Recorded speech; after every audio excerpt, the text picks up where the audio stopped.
Wrestling All Day All Night presents My Favorite Matches. Hey everybody, this is Glenn Davidson welcoming you to another episode of My Favorite Matches and part 2 of our tribute to Scott Hall, also known as Razor Ramon. As many of you know, on March 14th of this year, Scott Hall passed away as a result of some blood clots that had formed during hip replacement surgery, which caused a heart attack, multiple heart attacks actually, which ended up putting him on life support, and he was eventually taken off life support, and the wrestling world lost one of its true greats. Today, we're going to talk about one of his matches from Monday Night Raw back on October 11th of 1993. This is Razor Ramon versus Rick Martel for the vacant Intercontinental Championship. So let me give you a little bit of backstory for this. The week prior, there had been a battle royal on Monday Night Raw to determine who would be the two wrestlers to wrestle each other and fight for the vacant Intercontinental Championship. And at the end of the Battle Royal, it was left with Razor Ramon, Rick Martel, and the Quebecers. And Rick Martel and the Quebecers, ganged up on Scott Hall, and he eventually was able to overcome the two Quebecers, leaving Rick Martel and Razor Ramon as the last two entrants in the Battle Royal, so they would go on next week to fight on Monday Night Raw for the vacant Intercontinental Championship.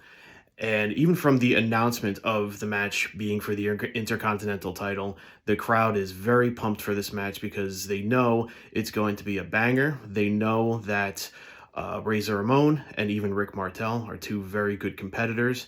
And this is sort of back at the time when the Intercontinental Championship was something that was worth main eventing TV shows. I mean, nowadays, the Intercontinental title maybe has fallen in some fans' opinions to a lower prominence, but nonetheless, during this time, the Intercontinental Championship was a very big deal, especially to these two guys. And the way that this match was presented, it was almost like a Scott Hall, Razor Ramon, having to overcome Rick Martel and thus overcoming all of his shortcomings as a heel because he was being cheered as a babyface at this time, and sort of shedding that and becoming the new Intercontinental Champion. So as the match starts off, you could tell that Rick Martel is not really taking Razor Ramon seriously right away. He's essentially walking into the match and parading around as if he's actually won the Intercontinental Championship. The match itself is merely just a formality. And Razor Ramon is able to show that he is indeed a worthy competitor. They go back and forth with some disrespect. He throws the toothpick in Rick Martel's face. And one part of the match that I really liked was Rick Martel ends up slapping him. And Razor Ramon steps back and it's kind of like, ooh, look at this. He actually slapped me. And he takes it instead of retaliating, and they start the match. I thought that was really cool. It was kind of like, oh, so he's showing me what he's about. Well, I'm going to show him what I'm about. Martel would spend a lot of time working the lower back of Razor Ramon to try to take the Razor's Edge out of his arsenal to try to win the match with his patented Boston Crab. Eventually, Razor Ramon was able to return the favor and give Rick Martel a slap of his own, then eventually a knee lift and a kick to the gut, and hits him with the Razor's Edge, which took him a little bit of trouble to get him up into selling that back injury, the lower back area that Rick Martel was working on. Hits the Razor's Edge for 1, 2, 3, and brand new Intercontinental Champion. And we see here that even though it was a vacated title, you can tell that there was a definite passing of the torch here to the very capable hands of Razor Ramon. So this match did have a lot of back and forth, with Rick Martel gaining the upper hand for a good portion of the match. And that was aiding to tell the story of Razor Ramon having to, again, overcome Rick Martel, having to overcome the challenge that was put before him. Because Martel was a really good wrestler. He was not just a slouch. He was not someone who was merely put in the match to, have Razor beat him. No, he was there to show that Razor had to earn the Intercontinental title. And with all the transgressions that Razor Ramon had gone through during his heel character days at the time he was being cheered as a babyface now. So having to shed all those to overcome Rick Martel and eventually win the Intercontinental Championship was a really good moment for the character of Razor Ramon.